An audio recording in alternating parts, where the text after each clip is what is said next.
upper offer range, okay, which is plus 5%. This is your target, and this is your lower. So what this is, if you get right down to it, is your what you intend to sell it for, what you estimate it's going to sell it for or speculate, minus your selling or your realtor fee.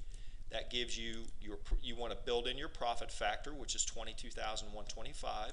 That gives you an adjusted market price.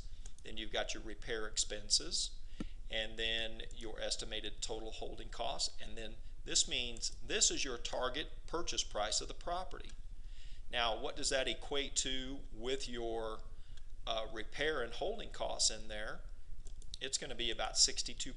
What this is 32,431 plus this, because that's the actual money you would have paid out for the property, which puts you in at about 62%. So you have to buy this property for $32,431.52 in order to arrive at this, and assuming you hold it for the time frame that we've got estimated in here.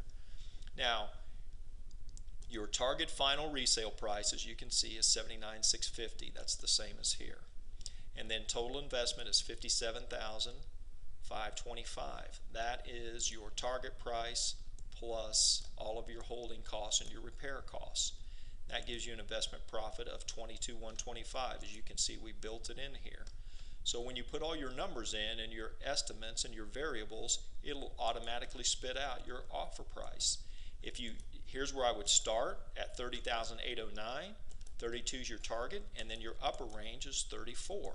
This is especially useful for courthouse steps purchase. This number right here, when we would do this calculation, 34,053, that was the line of delineation. We would not go above that price in any way, shape, or form. I don't care if the bid was $35,055. We didn't do it. You got to have that discipline if you're going to buy on the courthouse steps. Okay, so this gives us our profit. Our base rate of return was 28% on leveraged on leveraged money, or if you use 100% of your own cash, that would be a 28% return for you. Now, here's leverage return on investment. Let's say you could borrow money from a private lender at 70% or a hard money loan. Okay, so this is your LTV banking factor if you want to use it. Your after repaired value appraisal comes from up here, okay, which is 88.5. This number you put in it. Maybe your lender will only do 65%. He's going to loan you 57,525 on that property if it appraises at that. If he will only do 60%, as you can see, the numbers will change.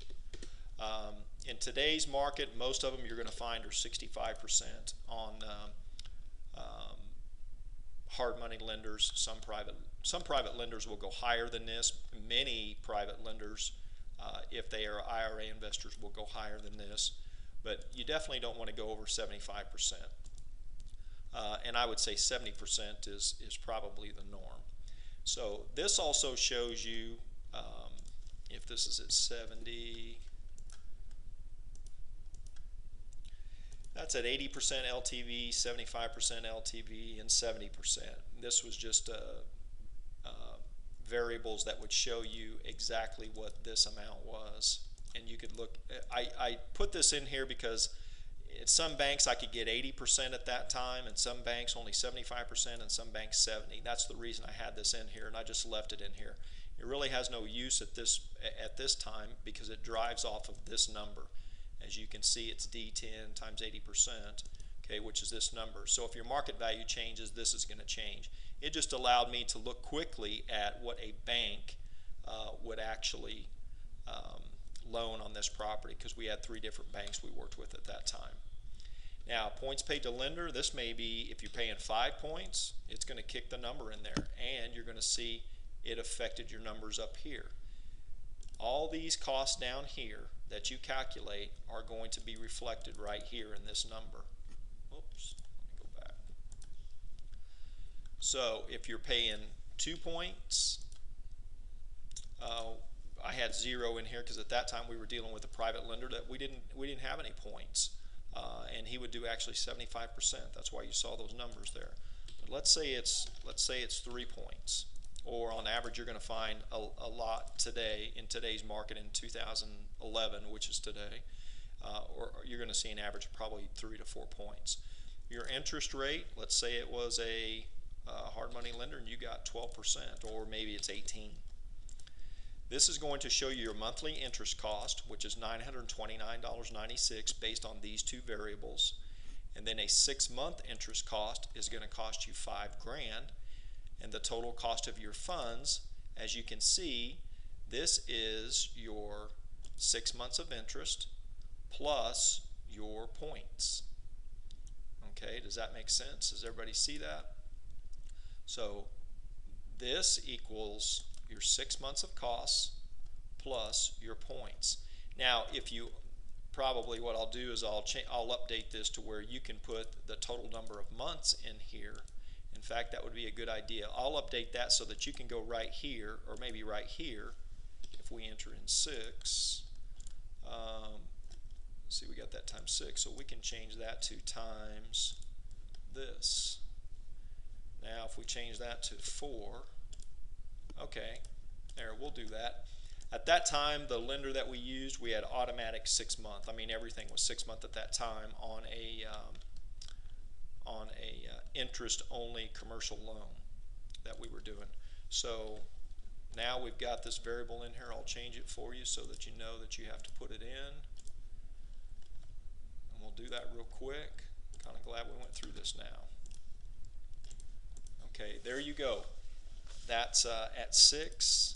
So you can change this if you have 4 months of interest and holding costs, then that will calculate that for you. But we'll leave it at 6 right now. That's the default. That'll show you your total cost of interest. Now, as you can see, it affected your interest holding cost dramatically up here. You're going to have to pay a lot less for that property in order to meet all of your estimates. Okay, so as you can see, it gives you very detailed if you want to enter in banking information. Of course, if you're using your own funds, none of this comes into play. Now, down here, this is our actual costs. If the actual purchase price, let's see up here, we're saying $26,422. So if we only paid 26, let's say we ended up paying, this is a way for you to look retrospect. If you paid $27,000 for it, that means based on your banking information, okay, which you can borrow $69,950 against it. If you borrow 27, that means you have $34,950 available for funds based on this loan estimate that we did. Okay, so at this time, actual repair costs, okay, let's say that up here in our example, we calculate we do $14,500. Well, let's say our actual repair costs were $14,987. Okay, that showed us a total. We had $27,000 our purchase. We had $34,000 funds available for repairs. Our actual repairs that we did was $14,987. So, $14,987. Put that in there. That means that we had $19,963 available still in funds that we could draw from if we needed them, or if we had to go above the $14,987. Now, as you can see down here, total credit line for purchase. At this example, I put in $300,000. After this purchase, means you still have $258,013 left that you can go after other properties from. If this was only, let's say you worked with a private lender and they only had $100,000, well, that means you only have $58,000 left that you can draw from. So hope this works well for you. I know it will. It's worked very well for us. Play with it around. You can see I've got also some information over here that you can look for or look towards that can give you other calculations. If you see a formula in one of these, don't change it. If you change the formula, then you've changed the sheet. And folks, this formula is tried and tested. It is proven under fire in the field. This is the we've used this for the last 7 years and has never really failed us. And especially for courthouse steps purchases, this was a very useful tool. So enjoy it. I hope it helps you as much as it has helped us. A lot of work has gone into this. It's definitely, as you can see, it's evolved over several different years until its current form today. I mean, we haven't improved this since probably 2006 or 2007. You know, a few calculations here and there, but it gives you everything you need, and this is something actually that you can use to present to an investor too. And when they see this type of detail, they go, okay, these people know what they're doing. Because they really, whenever we have shown this to private investors, they look at it and say, we've never seen anybody do that type of detail. So again, Happy New Year. I hope you like this, and just leave some comments and let us know what you thought of it, or if somebody has some ideas for updates too, send those in also. Thanks.